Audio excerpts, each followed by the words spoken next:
What's up guys, my name is Spec and welcome to my complete guide to skating in NHL 13. This guide will show ways to fully utilize all the tools that are given to us so we can skate circles around our opponents.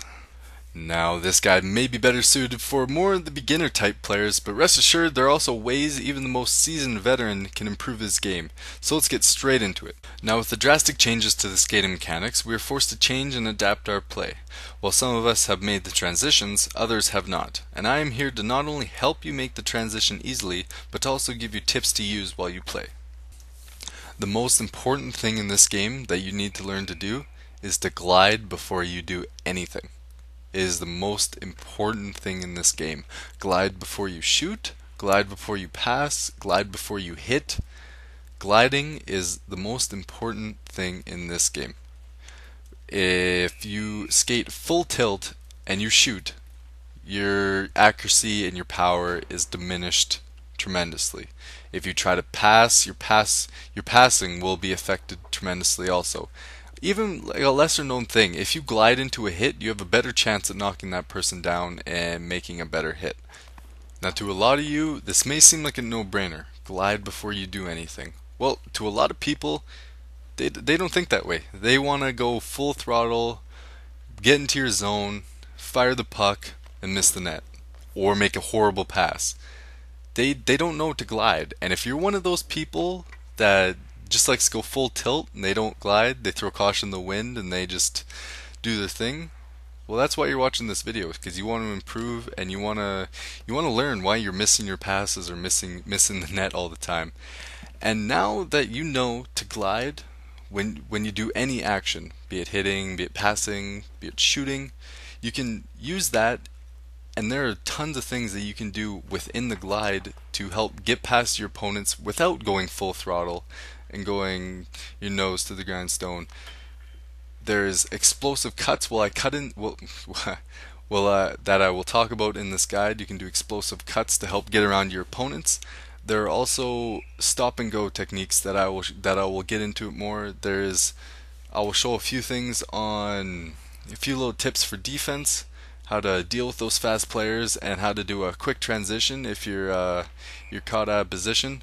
So let's get right into the tips. Now that you know the most important thing, don't forget to glide before you do anything. Okay guys, now that you know to be a more dangerous player on the ice, you need to glide. It's going to improve everything you do, and NHL 13 has two new additions that make the glide that much more lethal. They are called explosive cuts or 45-degree cuts, whichever one you want to call them. And they are tremendous to use. They are widely underused, but if you put them in your game, that's going to make you that much better of a player. The first one that I want to go over is called what I like to refer to as the power cut. Now this one is a power move to either the inside or the outside, and what happens is your player is going to shift all his momentum from either his left side to his right or his right side to his left, and that little shift is going to either make the defenseman miss his poke check and you're going to skate right by him, or he's going to miss his hit and then he's long gone out of the play and you're hopefully going to go down and score. Now it's an easy move, and the directions of how to do it will be on screen, and I will see you guys on the ice. Now on screen here we have Steven Stamkos showing off the power cut for you guys.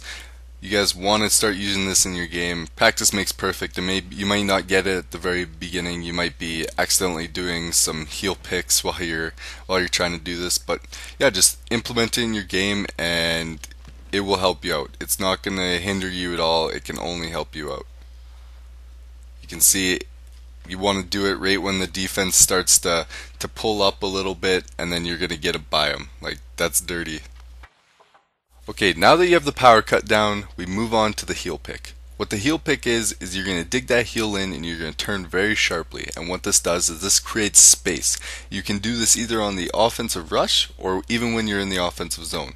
And when you create that space anywhere on the ice, you become a far more dangerous player. You can pass better, you can shoot better, because you have more space. You don't have the defenseman up in your grill. So the instructions of how to do it are on the screen now, so let's get straight into some gameplay.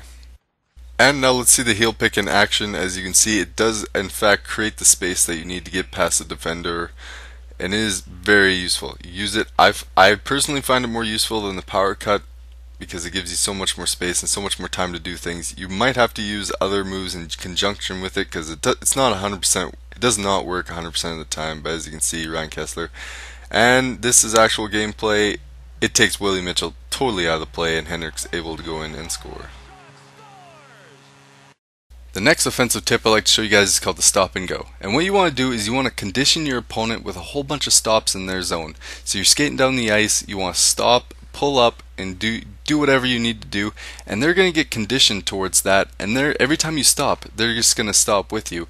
And once you get that, you want to stop and go. They're going to be stopped, they're going to be still reacting to your stop, and you can go past them and create all sorts of offense. This not only works well on computer players, it works extremely well on human players. As you see here, Char's taken completely out of the play.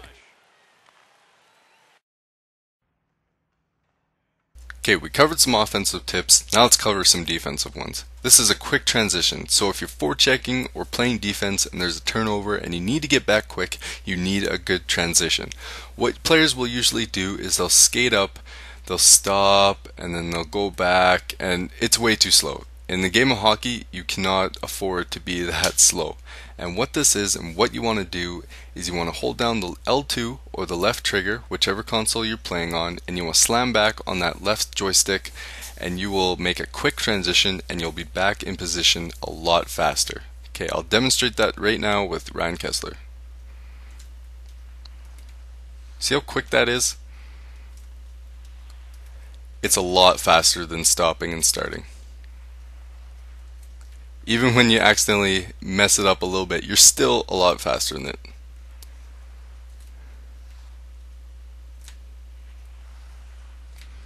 It's just a quick transition. It's something that you should add to your game for defensive, and it's really going to help you be out, and you won't be out of position, and it will help you a lot. Let's cut into the next tip. I like to refer to this as the shake and bake. As a defender, if you have a forechecker that is right on your tail, you need a way to get away from them. And an easy way to do is to fake like you're going one way and then go the other way. They're always going to bite off that fake because their reaction time is less than yours, and they're going to still be reacting to the other one as you turn. It's a good move to use. And that is my complete guide to skating in NHL 13. Before I finish this video, let's look at a little bit of a recap. Glide, glide, glide. If you want to be more effective NHL 13 players, you need to learn to glide. Explosive cuts. Please implement this in your game. It's going to help you beat defenders, create space, and create scoring chances. Stop and go. You want to condition your opponents and then throw the stop and go in there, and you'll beat them every time. Quick transitions, because no one wants to be caught up ice or caught in a slow transition, so use the quick transitions to get back faster and better. The shake and bake, for defenders that need to shake off those pesky forecheckers and get back up ice. If you guys found this video helpful or entertaining, please leave a like rating, it is greatly appreciated, and if you haven't already, please subscribe. We put out tons of NHL 13 content, and I'll be working hard to get more guides out in every aspect of NHL 13.